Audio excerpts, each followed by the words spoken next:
आजच्या भागात आपण पाहतोय की ते केदार आणि तारिणी हे बाबांकडे बसलेले असतात. कौशिक त्यांच्यासाठी जेवण घेऊन येते आणि मात्र म्हणते की जेवून घ्या तुम्ही आणि तुम्ही जा.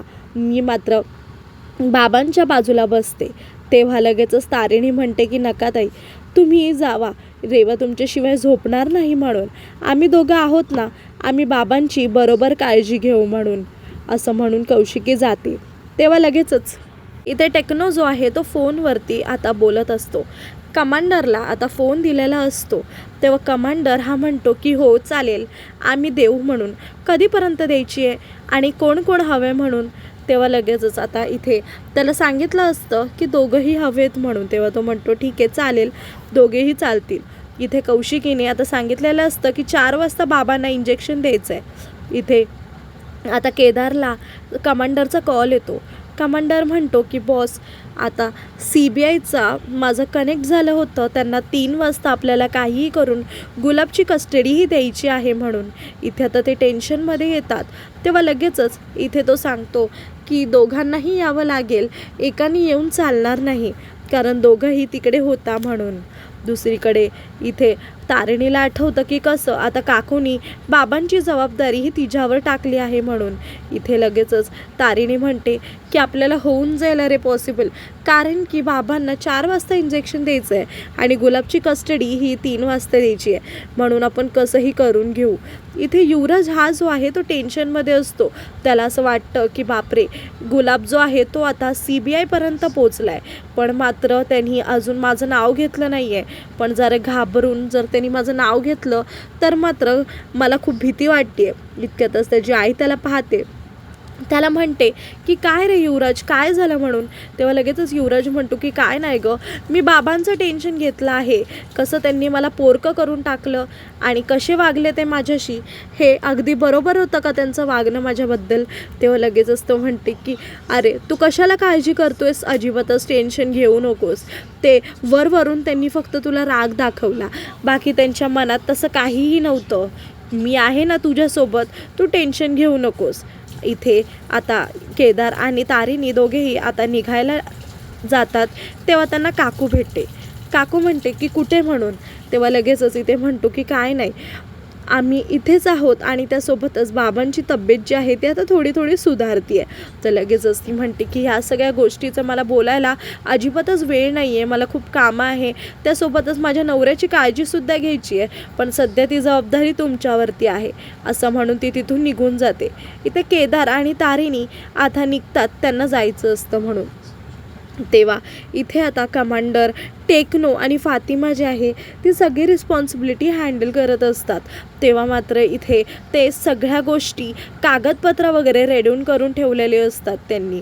दुसरीकडे बाबा जे आहे ते झोपलेले असतात, पण त्यांना अजून तरी काय झालेलं नसतं. इथे आता जी तारिणी आहे ती तिथे पोचते आणि केदारसुद्धा तिकडे पोचतो. तेव्हा तारिणी आणि त्यासोबतच केदार जो आहे त्यांना सांगितलं जातं की ट्रान्सफर पेपर हे सगळे रेडी झाले आहेत म्हणून. आता आपल्याला फक्त गुलाबला CBIकडे द्यायचं आहे. तो जरी तिकडे गेला तरीसुद्धा त्याचे शिक्षा आणि त्यासोबतच त्याच्याकडून सगळी माहिती आपण नक्कीच काढून घेऊ. असं म्हणून इथे जेव्हा तारिणी सिग्नेचर करायसाठी पेपर हातात घेते तेव्हा मात्र तिच्या आईचा चेहरा हा तिच्या डोळ्यासमोर येतो, कसं ती तिच्या आईशी खेळायची. तर इकडे सगळ्या गोष्टी आता त्या दोघांनी तयार करून ठेवलेल्या असतात आणि आता फक्त आणि फक्त गुलाबला CBIकडे द्यायचं बाकी राहिलेलं असतं. इथे बाबा जे आहे ते आता हळूहळू तळमळायला सुरू करतात. दुसरीकडे आता CBI आलेली असते आणि त्यासोबतच आता इथे केदार आणि त्याची गँगसुद्धा पोचलेली असते.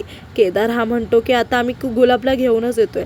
इथे आता तारिणी जी आहे ती गुलाबच्या डोक्याच्या मागे बंदूक ठेवून ही आता त्याला आणतच असते. इथे आता गुलाबला CBIकडे देण्यात आलेलं असतं. इथे तारिणी त्याला म्हणते की नजर खाली ठेवायची आणि त्यासोबतच सरळ बघायचं आणि निघून जायचं. असं म्हणून इथून आता ती त्याला म्हणते की तू इथून चाललास म्हणजे एवढं मात्र लक्षात ठेव की तुझा त्रास जो आहे तो अजून संपला नाही आहे बरं. तुझं सगळ्या गोष्टी टॉर्चर वगैरे सगळं चालूच राहणार आहे आणि ते मी करणार आहे, असं म्हणून इथे त्याला जायला सांगते. गुलाब जो आहे तो आता हळूहळू पुढे चालत असतो. इतक्यातच त्याला आठवतं की तारीने त्याला म्हणलेली की तुझ्या मुलीचा सुद्धा जीव मी घेणार, कारण माझा आईचा तुम्ही घेतला आहे ना, असं म्हणून त्याला ती गोष्ट आठवते आणि लगेचच तो असलेल्या जागी थांबून जातो. सगळेजण हे मात्र आता त्यांच्या हातातले गन हे त्याच्यावरती चालू करतात. इथे आता लगेचच तो पुन्हा फिरून मागे हा तारिणीकडे जातो. तिला म्हणतो की तुझ्या प्रश्नाचं मला उत्तर विचारत होती ना हेड कॉन्स्टेबल वसुधा, तर तिच्याबद्दल मला सगळं माहिती आहे. तर आज तुझ्या प्रश्नाचं उत्तर देतो की तिला मी मरताना पाहिलं आहे माझ्या या डोळ्यांनी, ज्या डोळ्यांनी तू आता मला पाहतेस म्हणून. मी तर फक्त एक प्यादा आहे, माझ्यावरती पण एक खूप मोठा माणूस आहे आणि त्याला तुम्ही अजिबातच पकडू शकणार नाही, कारण की तो अजूनही तसाच फिरतोय आणि मला नाही वाटत की तुम्हाला तो कधीच भेटेल, असं म्हणून तो तारिणीला सांगत असतो. तिला म्हणतो की तुझी आई खूपच चांगली होती आणि अशीच नजर तिचीसुद्धा होती, पण मात्र बिचारी मेली. मी अजूनही एक प्यादाच आहे आणि मला धरून तुम्हाला काहीच भेटणार नाही आहे, असं म्हणून इकडे तारिणी चिडते. त्याला म्हणते की सांग लवकर कोण आहे तो माणूस. तेव्हा गुलाब म्हणतो की तो अजूनही इथेच आजूबाजूलाच कुठेतरी आहे, तर तुम्ही शोधून काढा, असं म्हणून त्याला चॅलेंज देते. इथे तारिणी त्याला विचारतच असते की सांग मला कोण आहे तो म्हणून, पण गुलाब मात्र काहीच सांगत नाही. गुलाब म्हणतो की हे टॉर्चर जे आहे ना ते माझ्यासाठी काहीच नाही आहे, पण मात्र त्याचं नाव मी सांगणार नाही, असं म्हणून इथे तो तारिणीला आता हायपर करतो. तारिणीही त्याच्यावरती चिडते आणि त्यासोबतच त्याच्यावरती हात उचलायचा प्रयत्न करत असते. इथे आता सगळेजण तारिणीला थांबवतात आणि केदारसुद्धा म्हणतो की तारिणी तो अजिबातच काळजी करू नकोस, मी CBIला सांगेल की त्याच्यावरती जे काही वसुधा वेलकर जे आहे त्यांच्याबद्दलची सगळी माहिती काढून घ्यायला. आपण लवकरात लवकर सगळी गोष्ट काढून घेऊ, पण आता सध्या आपल्याला खूप उशीर होतोय, आता आपल्याला सध्या इथून निघायला हवं, असं म्हणून केदार हा तिला वडत वडत तिथून घेऊन जातो. दुसरीकडे आता बाबा जे आहे ते तळमळत असतात.